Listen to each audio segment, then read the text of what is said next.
Hey, Ag Teacher Thoughts here, coming at you with a video. Well, we're gonna take advantage of the cooler evening to plant our to-tatos up into a larger container.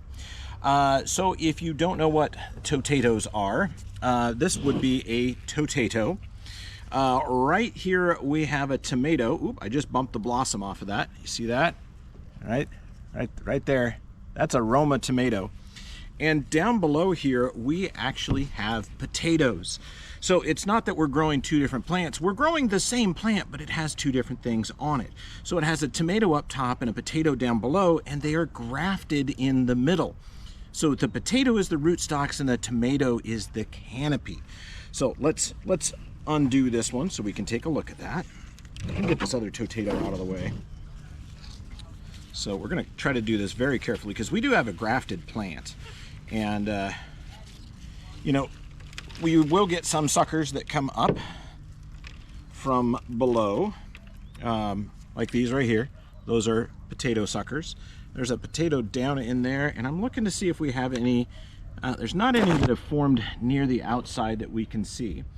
But the first thing we need to do with our to-tato is we need to come in and make sure that the potato is all removed, right? So we're gonna just, any of those suckers, we're gonna remove those and we're gonna plant those up.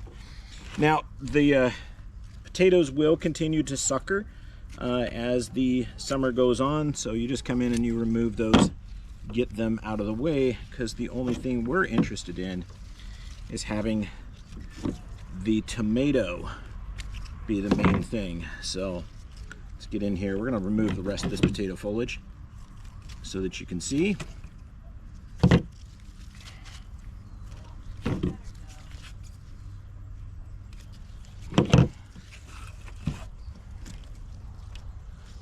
Got one more little potato sprout and one more over here.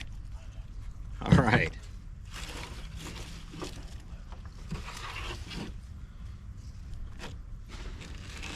So I'm gonna bring it in real close so you can see. So this right here is the graft. So that is the tomato canopy right there and the potato rootstock. So this is a grafted plant. It will try to overgrow the graft, but there is our potato.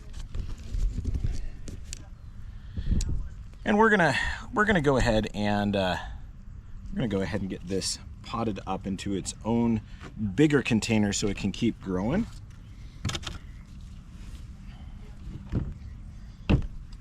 And while I do that, we'll kind of talk a little bit about what we're doing and why we're doing this.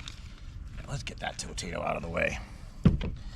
So this is a lab that I've been working on for high school students.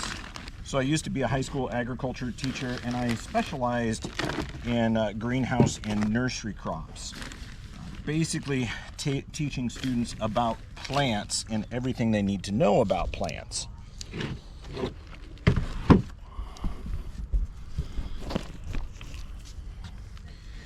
So I, have grown up in the nursery industry. I know a lot about plants. So the one thing I've always wanted to teach my students was grafting and how you can graft one plant onto another plant. And I always struggled with trying to find a plant that we could use, that we could actually do the graft and see it successful in one semester.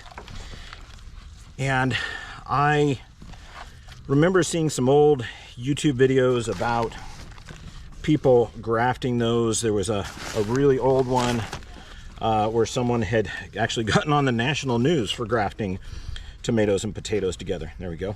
There's a finished one there. And, that always stuck with me, and I always knew you could do it. I have attempted this at a couple different schools that I worked at, but we never could quite get them to work.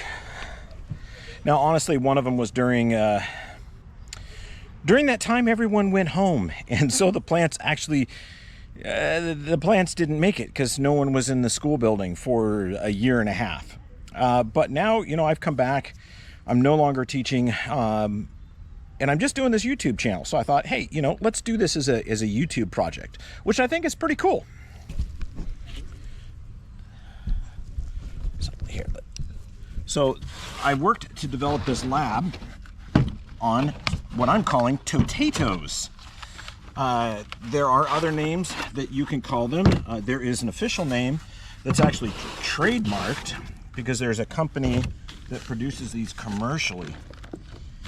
And I'm going to stay away from that trademark name so I'm not like spilling some trade secret. And let me tell you, I do graft them a little bit different than they do.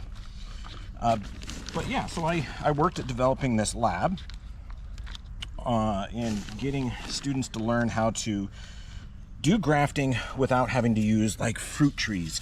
Because fruit tree grafts, you know, they take a while.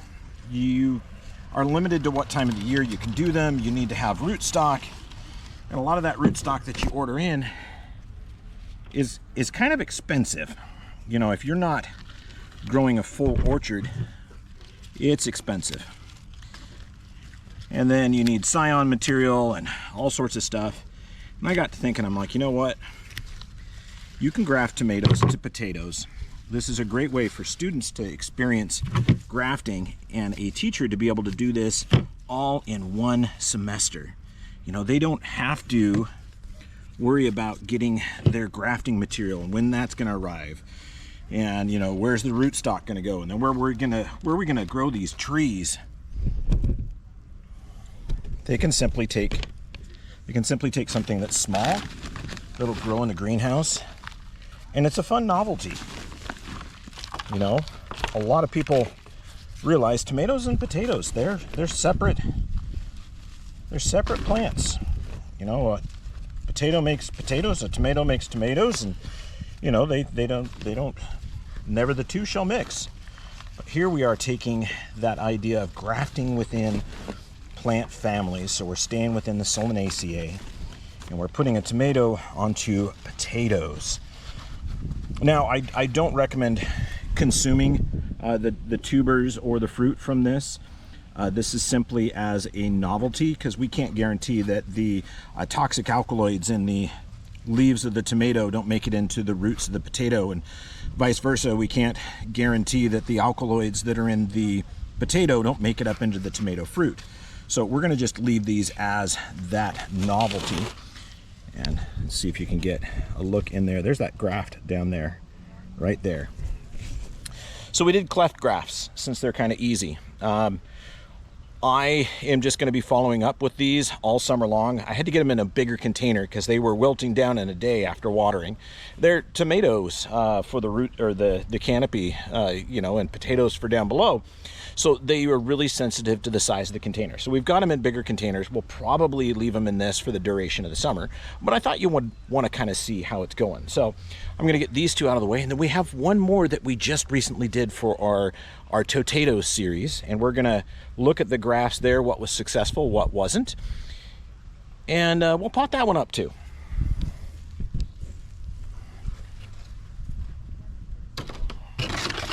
Let's get the soil out of the way.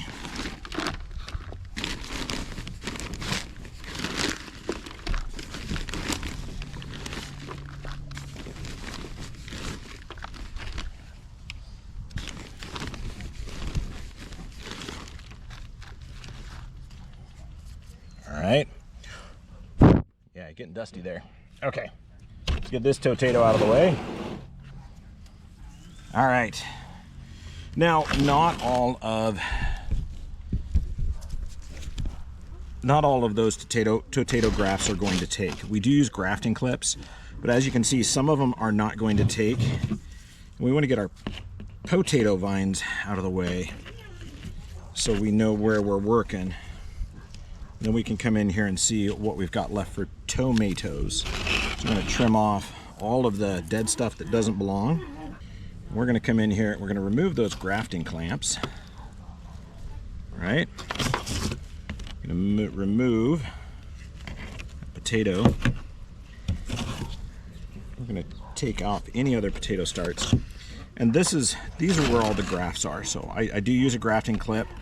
They're on Thingiverse. They're also in, ooh, I might have left these on too long. So yeah, don't leave the grafting clips on too long. Let's get this To-Tato in.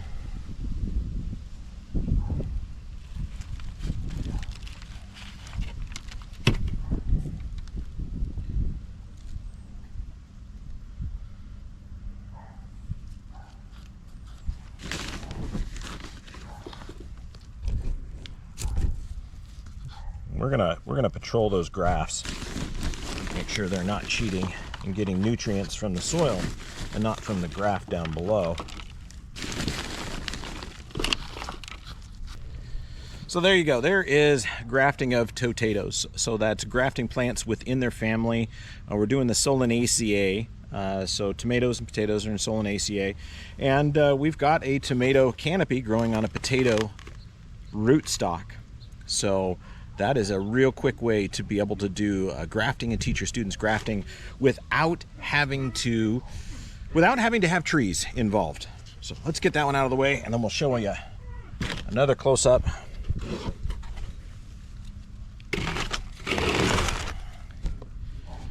There you go.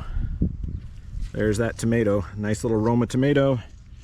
And down, hidden under here, is our potato. So, ketchup and fries, catsup and fries, or a To-Tato plant with an easy way to teach grafting to your students, you know, basically any time of the year, rather than having to wait when you've got rootstocks and scion that are all dormant to be able to teach that.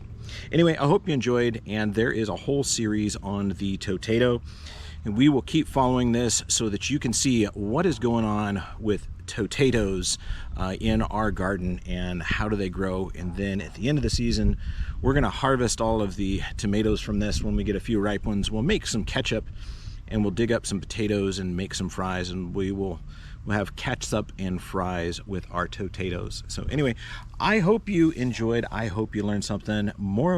Most of all, I hope you subscribe to the channel if you feel that we are doing well. And if you feel like supporting the channel, you can always go to patreon.com/agteacherthoughts and become one of our subscribers there.